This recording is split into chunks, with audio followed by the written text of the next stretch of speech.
عايز فلوس، نفسي في فلوس. ايه ده؟ انت عملت كده ازاي يا ابني؟ ايه ده؟ يا عم فلوس اهي. انت عملت كده ازاي؟ طب اقول لك على حاجه، تعالى بقى يا عم، بدل ما نجيب لهم فوانيس نديهم فلوس وهم بقى يجيبوا اللي هم عايزينه. طب تمام، تعالى تعالى. انا مش عارف هو عمل كده ازاي. كتر خير الناس لسه الدنيا فيها عيون تضحك لك وقلوب صافية وعايزالك كل خير.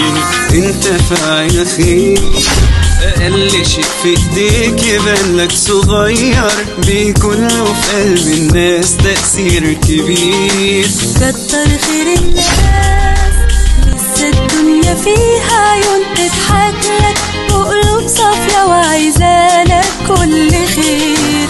انت فاعل خير، اقل شيء في ايديك يبان لك صغير،